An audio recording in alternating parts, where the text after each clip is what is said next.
Telugu one daily news కి స్వాగతం. నేను రూపానాథళ్ళ. ఆగస్టు 8వ తేదీ వార్తా వివరాలు చూద్దాం. జాతీయ చేనేత దినోత్సవం సందర్భంగా విజయవాడలో ఏర్పాటు చేసిన కార్యక్రమంలో సీఎం చంద్రబాబు పాల్గొన్న సంగతి తెలిసిందే. ఈ సందర్భంగా ఆయన తన అర్ధాంగి నారా భువనేశ్వరి కోసం 2 చేనేత చీరలు కొనుగోలు చేశారు. దీనిపై నారా భువనేశ్వరి సోషల్ మీడియా వేదికగా స్పందించారు. తన కోసం చేనేత చీరలు కొని తెచ్చినందుకు చంద్రబాబుకు కృతజ్ఞతలు తెలియజేశారు. చేనేత రంగాన్ని ప్రోత్సహించాల్సిన అవసరం ఎంతో ఉందని భువనేశ్వరి పేర్కొన్నారు. ప్రాణహాని ఉన్న జగన్ కు భద్రత తగ్గించారని ముఖ్యమంత్రి చంద్రబాబు మనవడు నారా దేవాంశ్ కు 6గురితో సెక్యూరిటీ ఏర్పాటు చేశారని వైసీపీ నేత అంబటి రాంబాబు వ్యాఖ్యానించడం తెలిసిందే. దీనిపై ఏపీ పోలీస్ శాఖ స్పందించింది.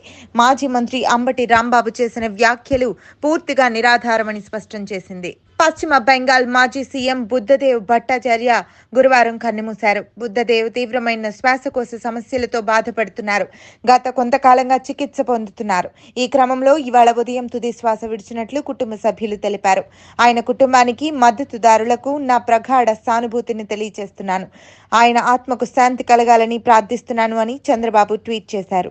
ఒలింపిక్ క్రీడల సమయంలో క్రమశిక్షణ రాహిత్యానికి పాల్పడినందుకు భారత రెజ్లర్ అంతిమ్ పంఘల్పై ఇండియన్ ఒలింపిక్ అసోసియేషన్ చర్యలకు ఉపక్రమించింది. 3 ఏళ్ల పాటు ఆమెపై నిషేధం విధిస్తూ నిర్ణయం తీసుకుంది. ఆమె భారత్ కు చేరుకున్న తర్వాత అధికారికంగా నిర్ణయం ప్రకటిస్తారని సమాచారం. సీఎం చంద్రబాబు నాయుడు అధ్యక్షతన గుంటూరు జిల్లాలోని పార్టీ కేంద్ర కార్యాలయంలోని ఎన్టీఆర్ భవన్ లో టీడీపీ పొలిట్ బ్యూరో సమావేశం జరిగింది. దాదాపు 3 గంటల పాటు ఈ భేటీ జరిగింది. ఇందులో చంద్రబాబు పలు కీలక నిర్ణయాలు తీసుకున్నారు. జిల్లా యూనిట్ గా ఎస్సీ వర్గీకరణ చేపట్టడంతో పాటు జన్మభూమి 2ను అతి త్వరగా ప్రారంభించాలని నిర్ణయించారు. అలాగే రాష్ట్రంలో పేదరిక నిర్మూలనపై విస్తృతంగా చర్చించారు. దీంతో పాటు అతి త్వరలోనే మొదటి దశ నామినేటెడ్ పదవుల భర్తీ చేయాలని చంద్రబాబు నిర్ణయించడం జరిగింది. విశాఖపట్నంకు త్వరలోనే మెట్రో రైల్ వ్యవస్థ, ఫ్లైఓవర్లు రానున్నాయని టీడీపీ ఎమ్మెల్యే మాజీ మంత్రి గంటా శ్రీనివాసరావు తెలిపారు. విశాఖ అభివృద్ధికి కూటమి ప్రభుత్వం కట్టుబడి ఉందని స్పష్టం చేశారు. ఎమ్మెల్సీ ఎన్నికల్లోనూ కూటమిదే విజయమని ధీమా వ్యక్తం చేశారు. విశాఖలో భూ కుంభకోణాలపై సమగ్ర దర్యాప్తు చేస్తామని వెల్లడించారు. ఢిల్లీ లిక్కర్ స్కామ్ కేసులో CM Arvind Kejriwal judicial custody పొడిగించారు.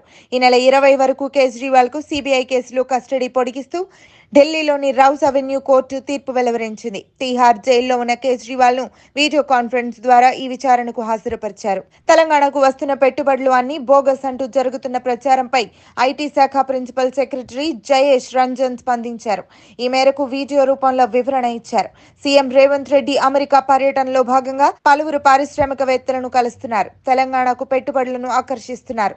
అయితే ఇవన్నీ బోగస్ కంపెనీలు అని విమర్శలు వస్తున్నాయి. ఈ ప్రచారాన్ని జయేష్ రంజన్ ఖండించారు. ప్రధాని నరేంద్ర మోదీ కేరళలోని వయనాడ్ జిల్లాలో పర్యటించనున్నారు.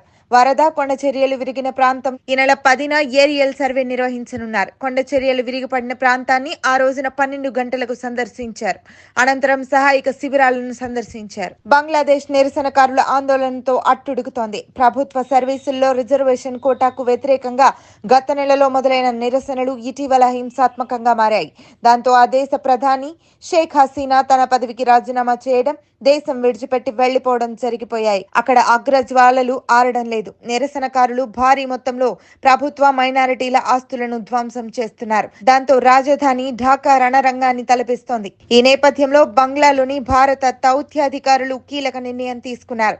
వీసా దరఖాస్తు కేంద్రాలను నిరవధికంగా మూసివేస్తున్నట్లు ప్రకటించారు. ఈ వార్తలు ఇంతటితో సమాప్తం. నమస్కారం.